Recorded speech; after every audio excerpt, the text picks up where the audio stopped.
Today on Collider Movie Talk, we're talking about that Avengers Endgame death scene, deleted scene, going down on one knee, and we're also talking about Joker news coming out of Venice International Film Festival. This is going to be a lot of fun today. It's Friday on Collider Movie Talk, and look at that logo doing its thing on Collider Movie Talk. I love it. Love it. Love it. It's been such a blast to host this week.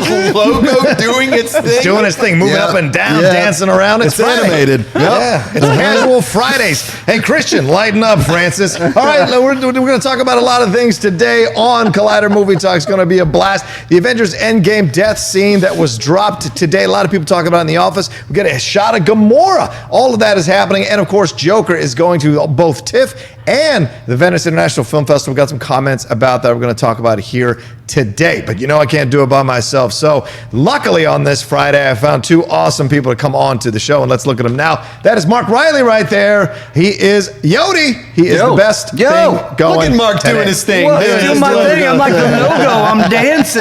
Where's my camera? Oh, there it is. I'm dancing and stuff. There it is. And to my right, Josh Macuga, the Wild Man. I feel like I just saw you on set. Yeah, we just did a little Sports Time Live, and I just realized as I made that tweet that Thad clowned me on that I really have no idea what Once Upon a Time in Hollywood is about, other than just people doing Quentin Tarantino-ish stuff, because clearly it's just about people hanging out. You got the decade right, though, so credit to you, and that's why you're on this show. Yes. That's the kind of sterling thing we need here on this show. I am a professional, John. Damn right. Charles Sorry Manson. for yelling into the microphone. I don't know. Charles Manson is in the movie. Charles Manson's about Charles Manson. Sharon Tate, Margot Robbie. Yeah. Yes. It's about that. Well done. Something like that. Well done. You can go see that in the theaters now. You can go see our spoiler review that we have up now with me, Christian Harlow, and Dennis Zhang, or the non-spoiler review with the mustard-stained one, Jeff Snyder, and me talking about Once Upon a Time in Hollywood. But let's jump into our first story, and that is the Avengers Endgame, a deleted scene that dropped on social media.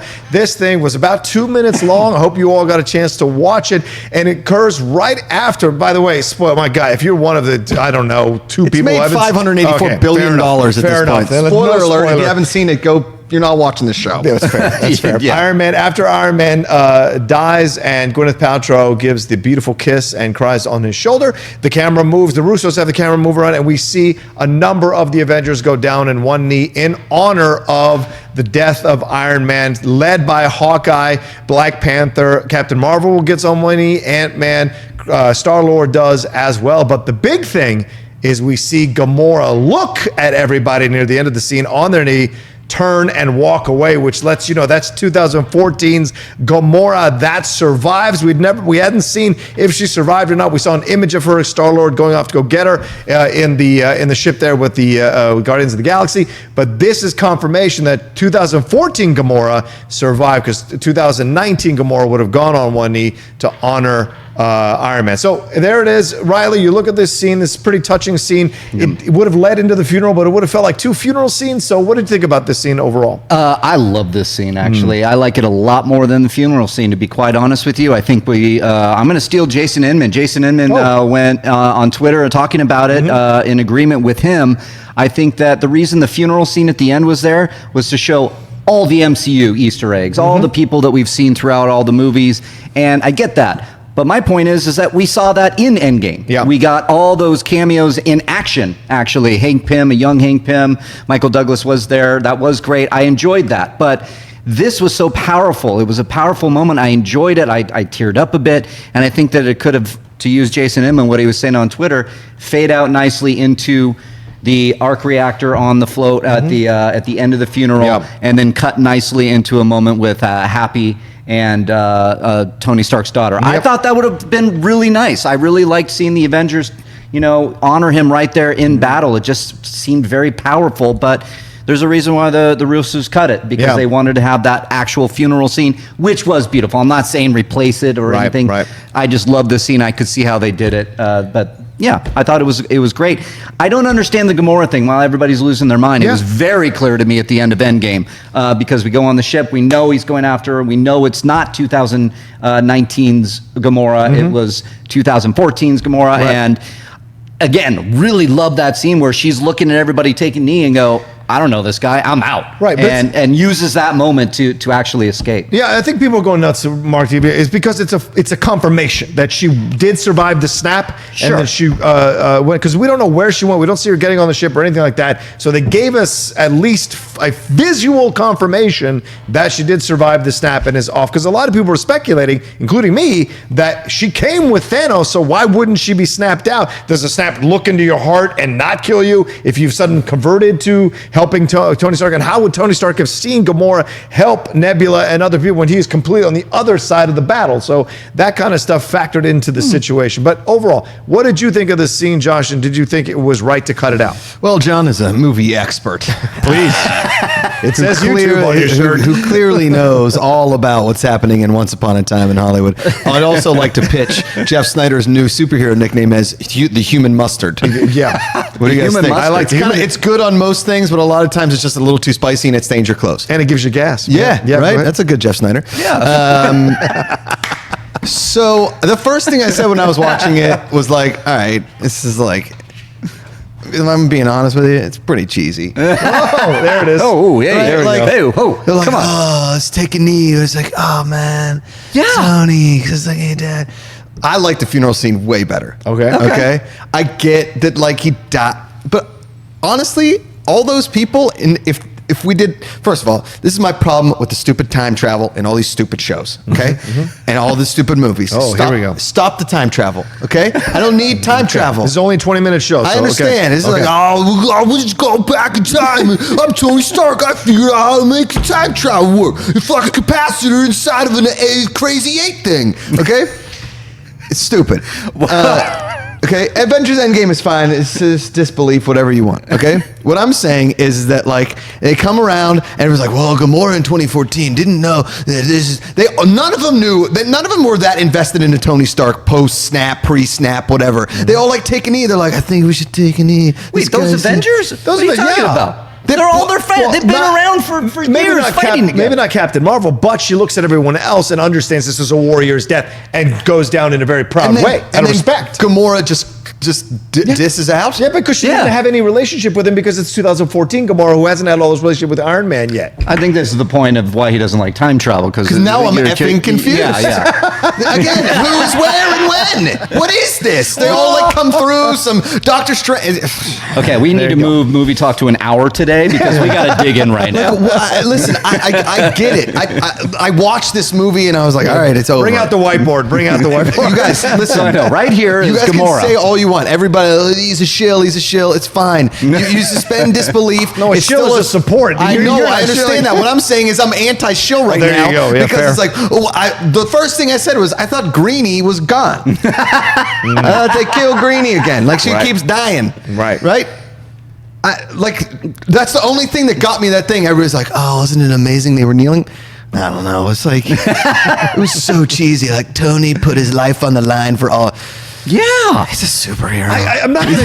Here's what I'll say to you. I'm of two minds of the scene, and I will say this quickly because we got to move on to the next episode. Like, I'm of two minds. I think I agree with both of you in that I thought it was a beautiful scene. However, I felt it went on too long and started to become into the cheesy territory. Totally. When Doctor Strange started and the music lifted up, you're like, what? And then Gamora just standing there going with obvious green screen. It's like, this is all weird. And so, yeah, you could have got finished effects. I get that, but still, the overall vibe of it, to have it go on for a minute and 50 seconds or 40 seconds, however long it was, I felt like it was a bit too much. I think them starting to kneel and maybe a pan shot from above and everyone's kind of kneeling as you go along, as you move away into the funeral scene, that would have worked. Maybe a 20-second shot of that. You're all crazy. Like, how well does Star-Lord really know Tony Stark? Pretty well. During Infinity War, they got on the ship and they had they fought Thanos. And Captain Marvel clearly doesn't know him that well. Ant-Man and him really aren't the Captain best Marvel of buddies. saved him though at the beginning of Endgame. Had some like Ant-Man doesn't know him that well, right? Yeah, Ant-Man. They worked together to. He's the one that figured out that if Doctor Strange and he really didn't get along. Well, they had a professional relationship that was strained because when they met in Infinity War, they were piloting the ship You know how that directors actually get. took it. New Yorkers. Yeah, New Yorkers get with each other. They had a rivalry going, and then it was like, I especially like that moment with Doctor Strange because they had that like contentious relationship, and he's like, oh my God, it actually happened. And it's Iron Man. 2008 started everything from this man, and he has led us all the way to here. So then sacrifices himself to take everything out, and he dies, and everybody gets on it. You don't have to like it. I will say I liked it. I didn't like Chris Evans's one. It was very pronounced. I'll give you the Evans. Yeah, that was a little much. He just got done getting his, right. You know what? Handed to him that's a a little fair bit. point. So maybe that's why he was down injured. like that. I kept saying to myself, was Tony Stark that he usually take a knee and be like, this is how we start? Like, I don't know. Maybe. I just know that Chris Evans went down like I'm still confused as to how he got the Infinity Gauntlet on his hand. Yeah, we don't have time for that. But right now, I could have been, I hear what you're saying and totally agree with both of your points. I don't want to get too deep into this thing, but I will say this. Let's deep it up, Rocha. No, we can't do it. We can't do it. Dorian, go deep on the stuff. Come on. Adam, you heard me. Oh, boy. We're continuing this off air. Off air, absolutely. Okay, Damn it. Yeah, Chris Evans felt like I fell on my knees after Josh pushed me. All right, let's next on the show. He brings it back. Next up on the show, we're talking about the recent comments from Venice International Film Festival director about the Joker movie. And we're going to answer some of your live questions there in the live chat, so send them in. Dorian is sitting over there sending me questions, so I'm looking forward to, and we are looking forward to answering them. Before we do that, let's dive into some quick plugs. Ryan Satin is here on video to tell us all about that's going on the Pro Wrestling Sheet. Let's take a look at that. What's up, Collider fans? Ryan Satin here from ProWrestlingSheet.com, where you can find the top stories throughout the week in the world of professional wrestling. If you're a wrestling fan like myself, then you'd be doing yourself a disservice by not checking out all the shows we do every week on YouTube.com/C/Wrestling Sheet. In particular, on Wednesdays, we've got a SmackDown recap show hosted by John Rocha and myself, where we pick apart and talk about every little thing that happened on the Blue Brand. So do yourself a favor and go subscribe at youtube.com/C/Wrestling Sheet. That's my boy Ryan Satin there. Another thing that dropped today here on Collider Conversations, the Deep Cut, my conversation with Avi Belkin. He's the director of the Mike Wallace Is Here documentary. That is out today for you all to go take a look at. I think in New York and Los Angeles, coming out wider in the next couple of weeks, but a fantastic 96-minute documentary about Mike Wallace. Really, you don't want to miss it, and you don't want to miss that conversation on the Collider Conversations feed. Also, visit Collider.com to win tickets to a free IMAX screening of Hobbs and Shaw next week in Los Angeles. That's my kind of movie, John Rocha. There you go. Hobbs and Shaw. Sorry, it's very well done. It's followed by a Q&A with the director of the film, David Leitch. I'm sure that's going to be hosted by our own Steve Weintraub. But go to Collider.com, find that article, and it'll tell you how you can submit to get free tickets for the IMAX screening of Hobbs and Shaw. Do it now. Those things go quick because people love seeing that stuff in IMAX over there. And I think Playa Vista is where it's at. Right. All right, let's move on to our next question, and our next story, rather, and that is Todd Phillips' Joker movie. It is being touted at all these film festivals now. It is going to screen at TIFF, but it is going to receive its world premiere and competition at the Venice Film Festival. Those of you who know about superhero movies, you know this is a rare thing when films get to be at these prestigious festivals.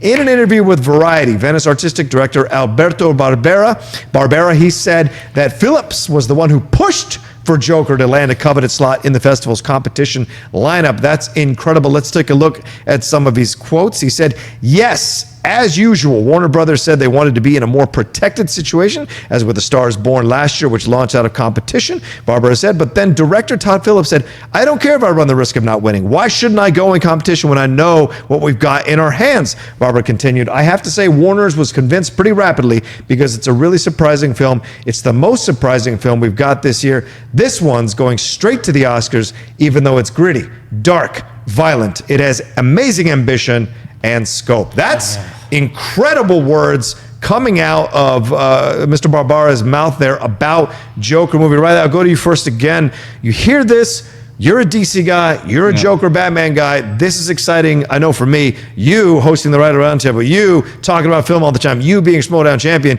you being a massive fan of these kinds of films. Tell me, what does this do for you? The fact that Todd Phillips is saying that I don't care if I win, I know what we've got here, that to me right now hands down is the best statement he made. He believes in this thing. It got into these film festivals. And then we have the director of Venice basically saying, this is going straight to Oscar. Dark, gritty. Look, I'm very excited about this. That gives me so much confidence for this thing that Todd Phillips is willing to just put it all out there. We've been talking about this since it was announced. Yep. Joaquin Phoenix is a fantastic actor, was nominated for The Master, was nominated for The Gladiator. We know that this guy can deliver performance, and I think that if everything is matching up here with these comments, I think we could see him get nominated for an Oscar. I think we could see the Joker actually get nominated for a Best Picture, because we have precedent for that, for a dark, gritty movie that Scorsese has done in the past with his Taxi Drivers, with his Goodfellas. And I think that we've lifted the stigma of superhero movies with the Black Panther nomination. But this is going to be a lot more complex than Black Panther. This is going to be a lot more dark, a lot more gritty, as they're saying.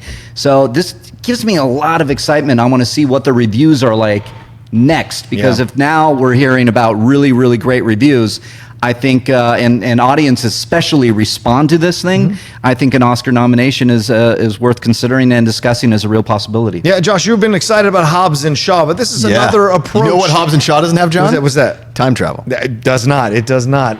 It does defy. Whoa, but we don't know does- yet. That's true. Come on, we don't know I yet. will say it does defy the laws of physics like time travel does. Yeah, But like, it does. but you look at this movie like Joker, and you go, okay, this is like, do you have room in your movie going joy for an independent art house type approach to a character like the Joker in the world of superhero films? No. Really? No, I don't care about this movie one bit. Let me. The Joker? I'll tell you what. With Let me- Joaquin? let me This is tell the you type what. of movie that you would like as a Goodfellas fan, as Yeah, like I figure this is kind of in your Yeah. wheelhouse. Scorsese was involved at you're not getting initially. Batman in this. Okay, I'm just. Please. Okay. Put it out there, Josh.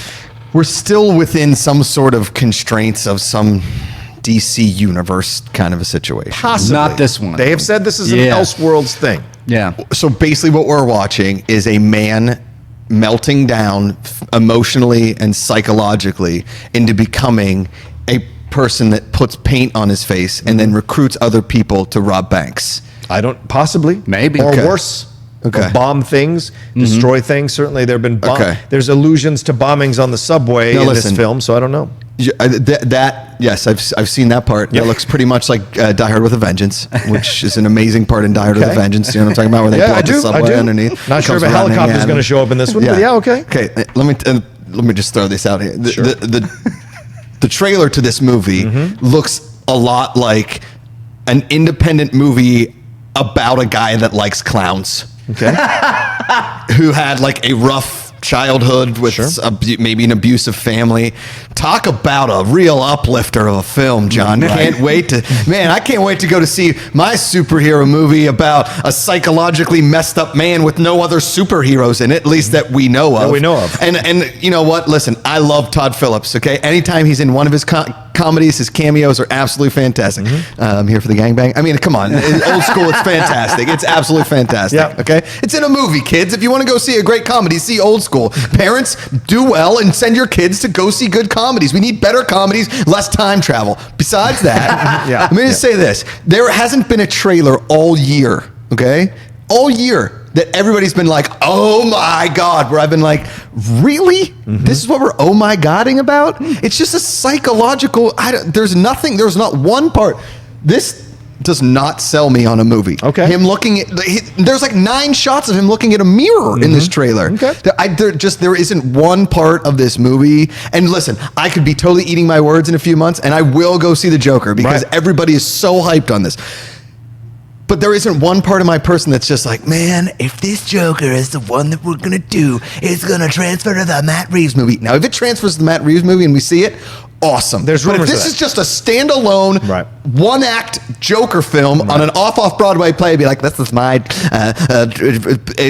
this is what I do with the Joker. It's going to be me dressed as the Joker on a black box stage, and I'm going to be doing monologues all as the Joker. That's what I got out of this trailer, and I don't care. Okay. I- Riley? I- Counterpoint, Riley? No counterpoint. I think you'll eat your words. I'll take the Pepsi challenge. I think you're going to like this movie. Okay. I think you're really going to like this Okay. movie, just All based right. on what I've heard, based on what I've seen, just the talent behind it. I think you're going to find If something Joaquin good. Phoenix wins an Oscar for the Joker, if he wins the Oscar, I will take both of you to lunch, Nice. whatever you want in this place this plaza by where we work. And here's what I'll say to you. Go ahead. Yeah, we're not. I mean, I don't know if he's going to win the Oscar. But I got to see it first. Hey, so I there's can take half of that precedence. bet. Okay. I'm happy. There I'm is excited. There is precedence. You're Heath correct. Ledger won for the Joker. I know. So there is precedence. You may be eating your words and buying us lunch. Was Jack down Nicholson the road nominated? No, he was not. Yeah. And he shouldn't That's have been. the best And Joker we've ever seen. He should not have been. But that's our own personal thoughts. There we go.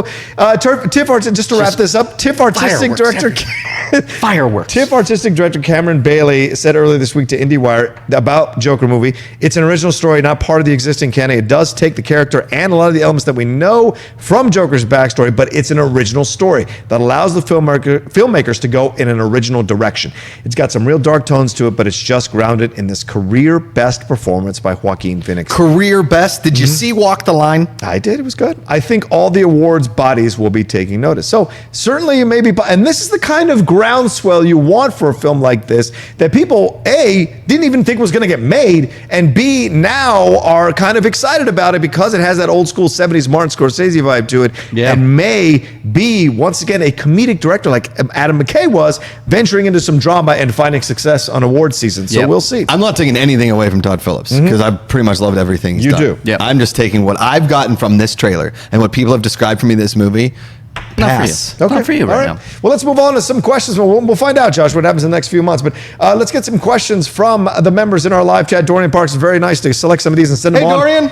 There Woo, he is. Dorian. What up? What up? He's lit today, I think. Steve Calderon. He's always lit in a Yes, good way. The dude's he's lit. He fired. just got an office and a TV for He crazy. did, he did.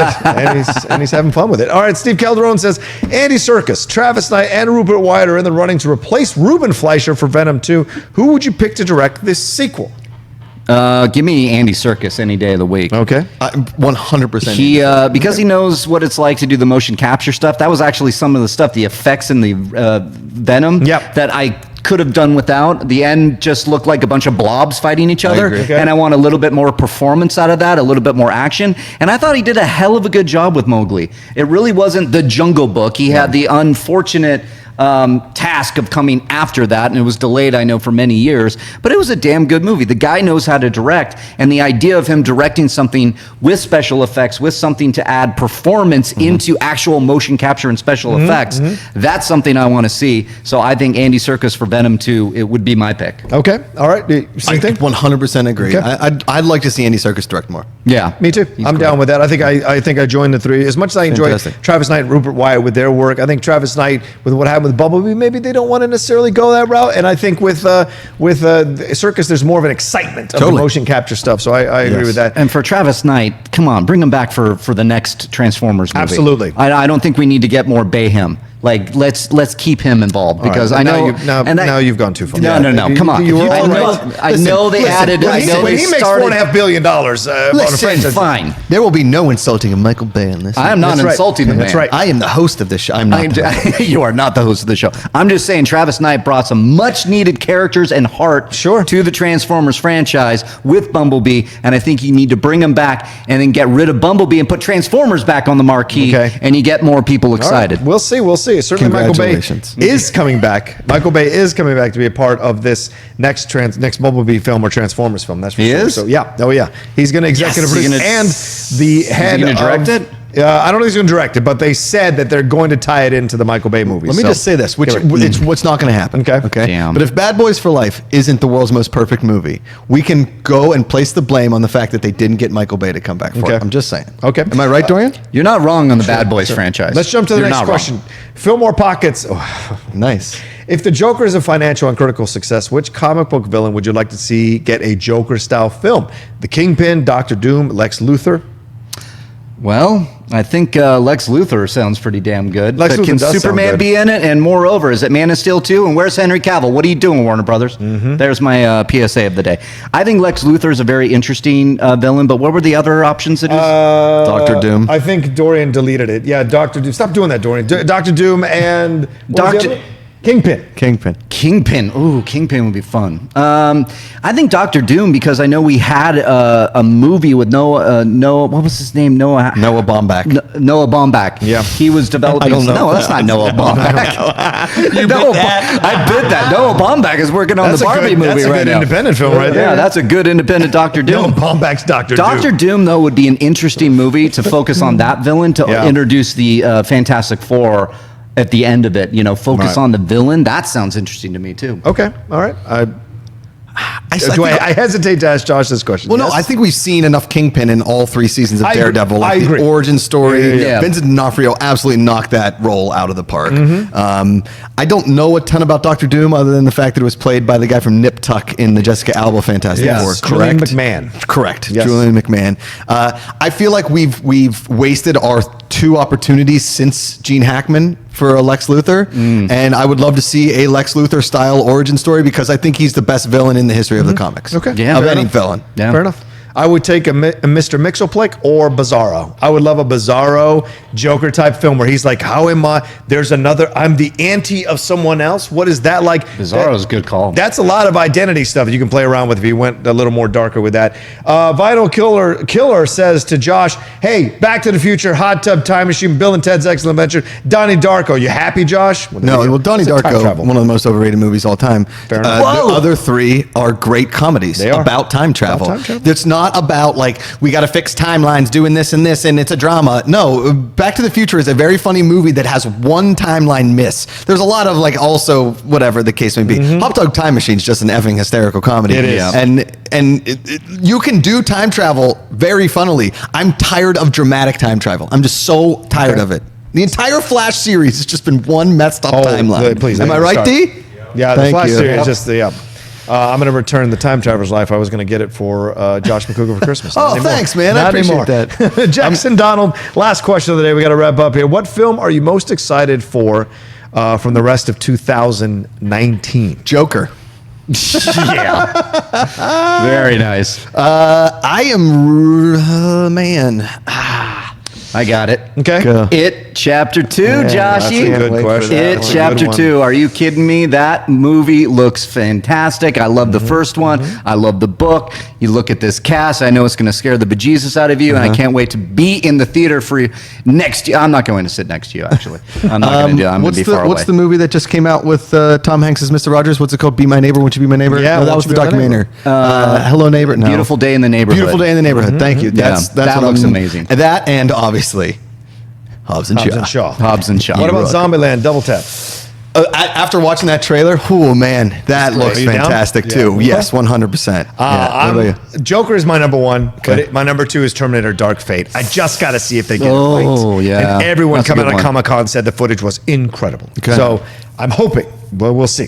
All right, well, thanks, everybody. I got one quick question. All right. Over under 50 million Once Upon a Time in Hollywood this weekend. As an homage to Perry yes. Nemiroff, who Yes, loves her yes, box yes, office. yes. Over under. Question. Over. Over. I think it's going over. Okay. Yeah. I'm gonna go like 47. That's or fair. 47 and a That's half. fair. I'm Yeah. thinking 67. Wow. Yeah. Yeah. I I'm think thinking 60. people are excited for this. Wow. Yeah. Okay. We'll All see right. what happens. Okay. And, Yeah. Speaking of Perry Nemiroff, she'll be back in the host's chair starting Monday again at 3 p.m. PT for another episode of Collider Movie Talk. I'm John Rogan. I want to thank Mark Reilly for stopping by and Josh Macuga as well. Dorian Parks there handing out the questions and Adam Smith dealing with all our madness. Thank you all so much. Have yourselves a great weekend. Don't forget to watch all the great Collider content that is on our site right now and listen to all the podcasts that are on there as well. We'll talk to you soon. Take care. Have an awesome weekend.